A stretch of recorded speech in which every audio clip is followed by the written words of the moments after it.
Baylor women's basketball has announced the non-conference schedule for the 2022-2023 season. And it includes, sure, there's a practice game against Southwest Baptist on November 3rd, but I wouldn't count that. Lamar is November 7th, and Carnarvon, that's November 10th. They went to the NCAA tournament last year despite their losing record because they won the conference tournament. SMU was a NIT team. That's November 15th. Maryland, that is an NCAA tournament team. They may not be the same team as last year because they lost some players to the transfer portal, but I know they also gained some, so I don't know what to expect. Of course, then they go to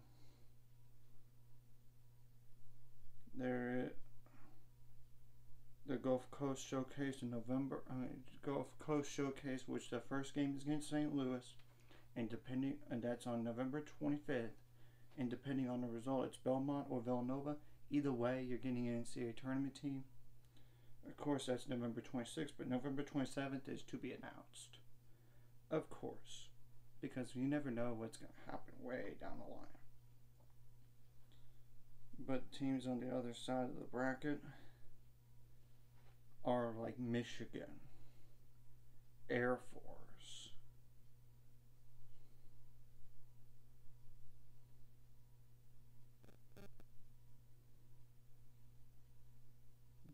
Georgia Tech, USF. Georgia Tech and USF went to the NCAA tournament last year. So there's a possibility of another NCAA tournament team. It's likely.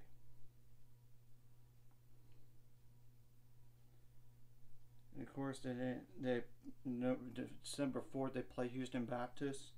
You shouldn't worry about them. Of course, December 6th or 7th, depending on what the schedule is. UT Arlington, that team scared Iowa State in the first round of the NCAA tournament as a 14 seed. Keep that in mind. And I really believe they would have won that game if there was more consistent officiating, besides making more shots and playing better defense. I'm just saying. Tennessee State is December 15th. Arizona, of course, that's an NCAA tournament team. That's December 18th. And we know Arizona went to the NCAA tournament last year, and they went to the championship the prior year, before last year. Championship game. Long Beach State is a NIT team, and that's December 21st. That's all the games right there. So, I believe it's definitely for sure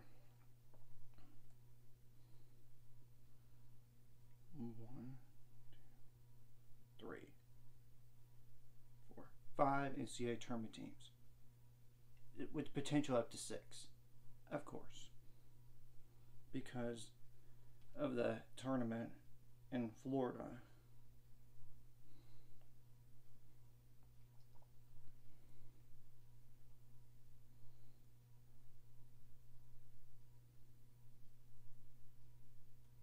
Trying to make sure. I know there's 3 NIT teams on the schedule. I'm just trying to figure out the last one.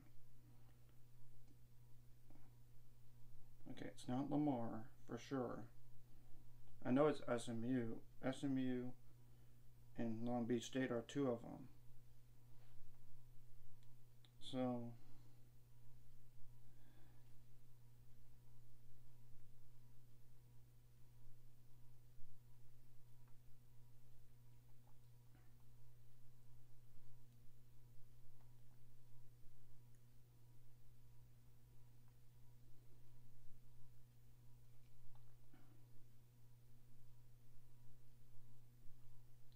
Houston Baptist is the other one.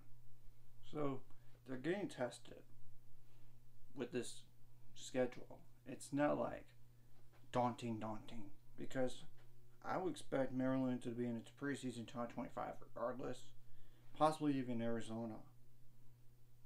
And Belmont / Villanova, even though they might not be ranked, they're NCAA tournament quality. They are. And of course, if you want to include the Big 12, that's 10 NCAA tournament games right there. Because Texas, Kansas State, Iowa State,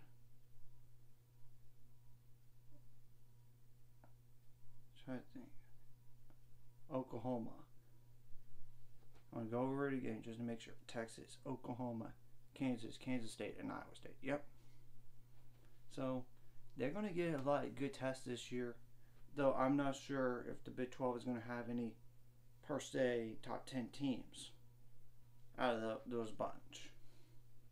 In terms of NCAA tournament games. Because I think Baylor might be the best team, even in the conference again, just by losing Melissa Smith and Queen Egbo and Jordan Lewis. I'll go over the roster later, but you'll know what. I'll tell you one thing. They have a lot more depth this year and a lot more quality depth. It's not like 7 players again. It's not. It's 12 player. It's a lot better than that, honestly. It's a lot better than last year. And they needed it.